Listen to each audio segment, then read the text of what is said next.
The one that I love the most, which was the game between Chelsea and Manchester United. Like I said, it was a game of two unserious teams, and I mean it. I am not kidding. Very, very unserious. Because I don't know about you, but I will tell you this.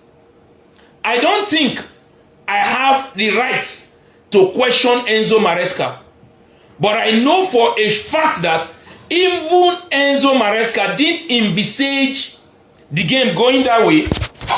In particular, the fact that after making two offensive substitutions, his most offensive player, wait now.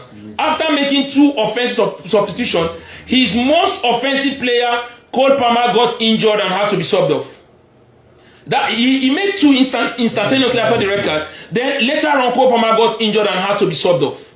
True? Yeah. Now, this is my own take about that game.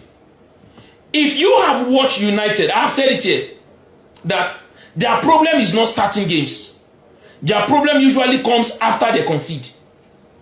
The moment they concede, they throw away the manager's idea and belief and start playing with their instinct and become more open. I said it last week. Yeah. I said it last week. Now, in this game against Chelsea, a rush of blood to the head by Sanchez meant that they had the stats that they usually have. They were rewarded for that stats. Because if you check, go back and check. I told Shola, my friend, in the game against Man City, at 1-0, United were still in that game. Yes. There are times in that game, even at 2-0, that United just needed a goal to come back into it. And I was clear. I told Shola that if United get rewarded for their good start in games, they will end up humiliating Chelsea. Now, when Sanchez got that red card, it was a time for cool head. Ralph, I know not like two players were sent off. One was sent off. The manager, guilty of overthinking, made two substitutions. Injury forced him to make three. It has never happened before in the history of the English Premier League. 3 substitutions in 1 hour. In 20 minutes. 21 minutes.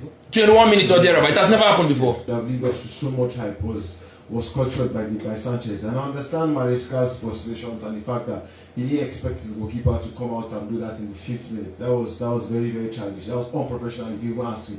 But for Maresca, I think he became too conservative. I don't know what he wanted to rescue. If it was a penalty, I don't understand. Okay, you are sure you are going to go behind, and then you are bringing in the enforcements to keep it. Thank you. If it was a penalty, but it wasn't a penalty. It was a free kick that they even scored. They didn't even score the free kick. So the game continued, and then you took out your. If you're taking out an attacker in that game, for me it should have been, if there was a focal number 9, I understand. But your outlets that can take you out of the pressure, you are taking them out of the game, and then you are bringing in defenders to keep the pressure in your half. You are bringing in Santos and you are bringing in Tosin, players that will keep the ball in the half, and that's what United wanted. And we always said that United have the best 15 minutes of the game. Yeah. If games were decided in the first 15 minutes, United would have been topping the table. There's no even doubt about that. So if you allow those 15 minutes to get to you like you got to Chelsea, yes, you are a very, very poor team. Because it's something you can just watch United's previous games and know that, okay, all I need to do is keep them for the first 20 minutes, work them out like City did, like Fulham did, like Arsenal did, and then see what I can get from the game. And when the game became 10 against 10, we saw the team that was supposed to have won the game. It became a very, very easy game for Chelsea. And this is where I know you want to disagree, but Ralph just stirred up something I was waiting to talk about. At 10-10, when it became 10 against 10, it was clear that same United nerves that we've always complained about as the game went on began to show. From then on, all through the second half, it was all Chelsea. Yeah, it was. I think it was after the red card to Casemiro. I think Ruben Amorim decided to just hold on to what he had at that point, and that was when he took. At 2-0? Yes, that was when he took off Seshko and then brought Manuel Ugarte, so that he can have some stability in defense and then have the solidity. But it didn't work. That was even the outcome.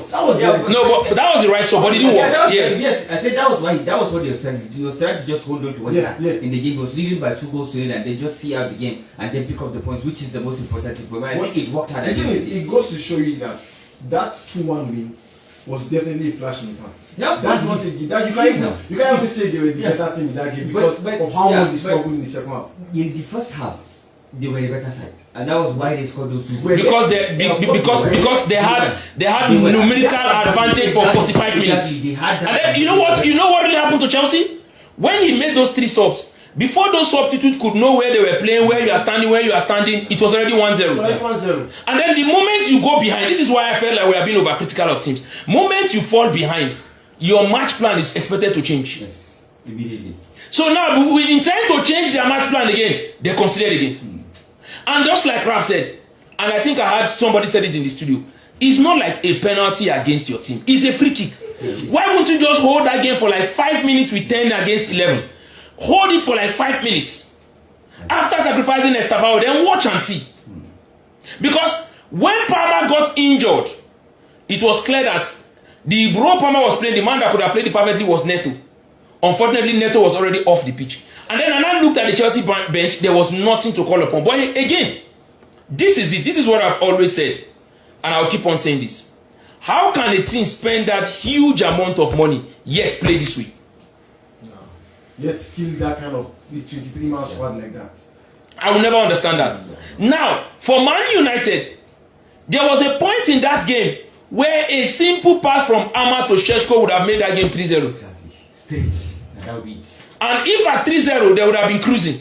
But again, there's one funny stat that came out. I know you saw it on The Athletic. Yes, I saw. That the games Amorim has won, it's either they score a penalty or the opponents are reduced to 10. Since March, yes. Wow. Since March. So he has not won the game that he didn't score a penalty. Yes, or the opponents are 11-11. Ask him if I'm lying now. No, the start is there. The start is there. The start is there. Amorim is hitting new lows every week. The start is there. Every week he's hitting new lows. Well, I think he did this. Luckily for him, he picked up 3 points. Yeah. The pressure valve has reduced a bit on him. Yes, because if he didn't pick up 3 points in that game against Chelsea, after going 2 goal up, you have been fired probably this morning. And just like you said, this is the right time for them to have some momentum. Exactly, pick up some momentum. And with Sunderland and Brentford coming in the next 2 league games, I think these are the right games. These are the right games. At least 5 points. Yeah, at least 4 points. At least they should pick up 6 points. No, 6 at points. least. No, 6 points. No, there is Brentford. There is Brentford. Okay, at least 6 points. Brentford. At least 6 points. Okay, at most. What? Yes, they should pick up 6 points. Yes, that should be the maximum. Sunderland away from home or at home? No, I think Sunderland at home. Brentford away from home. Okay. Brentford. I think. Brentford is the next game. Yeah, the next game and then away from home, and then they play Sunderland at home. And if they at the end of the day played 7 games with these 2 games that are coming, and they have 13 points, I think it's a very good start. This is the moment where you just change your seasons now. Exactly. I mean, they can do it. And I think, for them. yeah, before the game, he said he's waiting for that one game that is going to change his Manchester United career, just like what I We thought it was the game against Burnley. Yes, it wasn't the game against Burnley. So there's a high chance it might not be this one. No, there is a high chance because the 10 against 11. That motivation. The 10 against 11 means that this is not that kick in the back. This win, that 10 against 11 has taken something off this win. Yeah. It has, even though they later became 10-10. And I honestly feel I might be alone in that opinion. I might be alone in that opinion. But the truth of the matter is that I didn't think that Casemiro's second foul was a yellow card. Nah, the referee